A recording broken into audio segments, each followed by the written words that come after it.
Bonjour à toutes et à tous, bienvenue sur JCN pour le résumé de la 5e étape du Tour de France 2023. Départ de Pau qui accueille la Grande Boucle pour la 74e fois de son histoire. La première c'était en 1930. Les Colombiens et les Érythréens sont bien présents pour encourager leurs représentants. On voit ici la formation Lidl Trek qui aura du travail sans doute aujourd'hui. Tadej Pogačar est en blanc, Jasper Philipsen a le maillot vert et Adam Yates est en jaune, peut-être pour la dernière fois. On verra s'il est mis en danger aujourd'hui, si la formation Emirates peut répondre. Est-ce qu'ils ont envie, tout d'abord, de garder ce maillot jaune? On va voir ça dans un instant. Pau la Reims, quasiment la même étape qu'en 2020.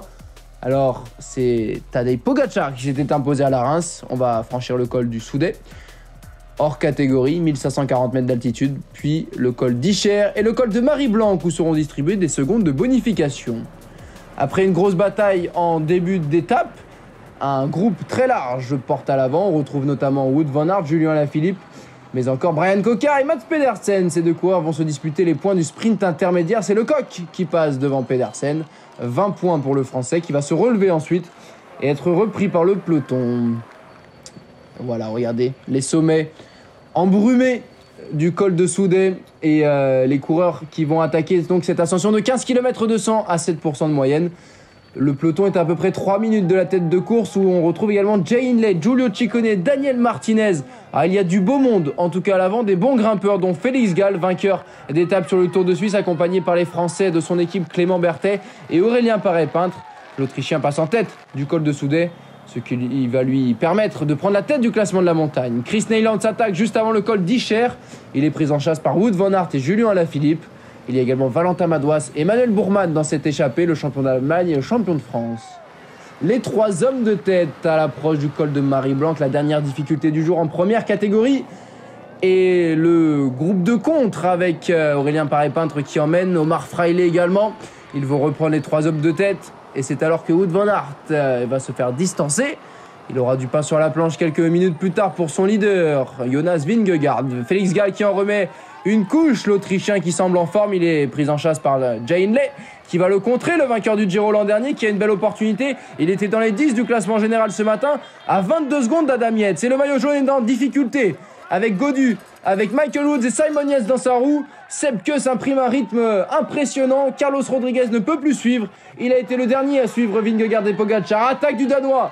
Jonas Vingegaard qui se dresse sur les pédales et qui accélère. Pogačar ne répond pas. Le Slovène de la formation Emirates ne peut pas répondre. Jonas Vingegaard qui en remet une couche et qui reprend un à un les coureurs de l'échappée. On a vu Tish Benoît de son équipe, on a vu Juan P. Lopez pour la formation Lidl Trek. Pogačar lui aussi reprend des coureurs mais à un rythme bien moins soutenu. Et Vingegaard qui vole dans cette ascension de Marie-Blanque. Il va reprendre Daniel Felipe Martinez et Jack Haig ici alors que Jay Hindley, l'Australien, bascule au sommet de Marie-Blanque avec les secondes de bonification dans la poche.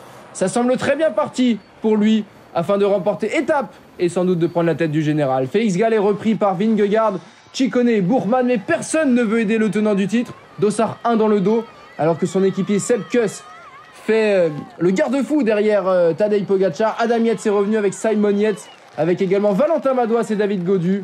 Et c'est fait, Jay Hindley va s'imposer. Premier Tour de France, première victoire d'étape.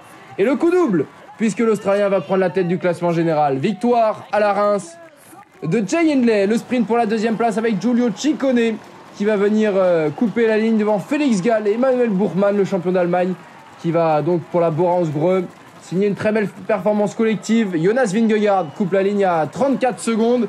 Et on va voir le sprint du peloton, du groupe des favoris en tout cas, qui coupe la ligne avec 1,38 de retard. La joie d'Emmanuel Bourman et de Jay Hindley, ils ont très bien collaboré au sein du groupe de tête et ça mène à la victoire et même au maillot jaune pour l'Australien. On va voir dans un instant le classement de l'étape avec les écarts officiels entre Vingegaard et le groupe derrière lui. 1,38 et 34 secondes, c'est bien ça, 1,04 d'écart. On retrouve également donc Carlos Rodriguez pour la formation Ineos, David Gaudu, Sepp Kuss et Simon Yates, Valentin Madouas, Adam Yates, ils sont 15 en tout. Et derrière, un petit peu plus loin, une vingtaine de secondes, il y a Ben O'Connor, Tom Pidcock, Romain Bardet ou encore Thibaut Pinot. Et encore plus loin, à 2 minutes et 55 secondes, Guillaume Martin et Mikel Landa qui sont les grands perdants, avec également Egan Bernal qui concède aujourd'hui 3 minutes 20 au vainqueur du jour. Au classement général, Hindley, le nouveau leader, avec 47 secondes d'avance sur Vingegaard, 1,03 sur Ciccone. Adam Yates recule au 5e rang devant Pogačar et son frère Simon. David Gaudu, lui, est 10e à 1,56. On retrouve Romain Bardet, 12e à 2,36. Egan Bernal est 20e à 4 minutes. Le nouveau leader du classement de la montagne, vous l'avez vu, c'est Félix Gall avec 28 points. Devant Giulio Ciccone, 19 points. Jay Hindley, 18 points. Et Nelson Poles, 18 points.